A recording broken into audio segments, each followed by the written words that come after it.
Hello everyone, welcome back in মিষ্টি Prius আনাদাস mini blog. আজকে বুধবার সকাল থেকে মিনি ব্লগটা অ্যাজ ইউজুয়াল স্টার্ট করলাম। আশা করছি তোমরা সবাই খুব ভালো আছো আর আমরাও খুব ভালো আছি। আজ তো পড়েছে ভীষণ ঠান্ডার ভীষণ কুয়াশা। সকালে কাঁপতে কাঁপতে গিয়ে ঠাকুর প্রণাম করে নিচে এসে সবাই মিলে গরম গরম এক কাপ চা নিয়ে বসলাম। দেন তো বসেছিলাম কিছু ইম্পর্টেন্ট কাজ করতে, যেটা শ্যুট নেওয়া হয়নি।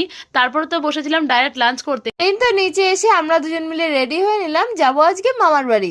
আর মামার বাড়ি কেন যাচ্ছি তোমরা এটা আমাদের পরের ভিডিওতে জানতে পারবে। তারপর তো মাকে টাটা করে আমরা দুজনে মিলে গল্প করতে করতে বেরিয়ে পড়লাম স্টেশনের উদ্দেশ্যে। আর স্টেশনে যাওয়ার আগে কিছু চটর পটর খাবার কিনে নিয়ে আমরা সোজা চলে আসলাম স্টেশনে। এদিকে তো বোন টিকিট কেটে নিল, আর আমরা স্টেশনে এসে দেখি তো তখনও ট্রেন এসে পৌঁছায়নি। তাই আমরা এখানে করছিলাম গল্প। দেন আমাদের গল্প করতে করতে তো ট্রেন এসে পৌঁছে গেল। দেন আমরা উঠে পড়লাম ট্রেনে। তোমরা যারা এখনো আমাদের চ্যানেলটা সাবস্ক্রাইব করোনি তারা ঝটপট সাবস্ক্রাইব করে নাও। আর তোমরা যারা আমাদের ভিডিওগুলোকে এত ভালোবাসা দিচ্ছ তাদেরকে জানাই অনেক অনেক ধন্যবাদ। তারপর তো এখান থেকে ট্রেনে করে যাচ্ছি মামার বাড়ির উদ্দেশ্যে, মনে অনেকটা আনন্দ নিয়ে সবার সাথে হই হুল্লোড় করবো এই দিনগুলো। আর ছুটি পড়ার পর থেকেই তো আমরা ভাবছিলাম যে কবে মামার বাড়ি যাব। ফাইনালি আজকে মামার বাড়ি যাচ্ছি।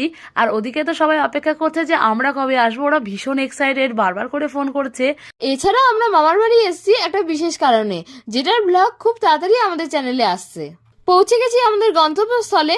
এরপর স্টেশন থেকে টোটো নিয়ে আমরা ধরলাম বাড়ির পথ। যাওয়ার পথে তো বুড়িমার মন্দির আর একবার দর্শন করে নিলাম। দেন তো বাড়ি পৌঁছে দেখি এদিকে শুরু হয়ে গেছে ঠাকুর বানানোর প্রস্তুতি। কারণ তোমাদের তো আগেই বলেছি আমার মেজো আমার ঠাকুর বানায়, তার সামনেই সরস্বতী পুজো, সেই প্রস্তুতিই চলছে বাড়িতে। এদিকে তো ভাই বোনেরা খেলা করছিল, আর পিয়া ছোট মামা তো আমাদের দেখে সুপার এক্সাইটেড হয়ে গেছে। আজকের মতো এইটুকুই। মামার বাড়ি এসে আমরা কি কি করলাম এটা তোমরা পরের পার্টে জানতে পারবে। Thanks for watching, bye bye.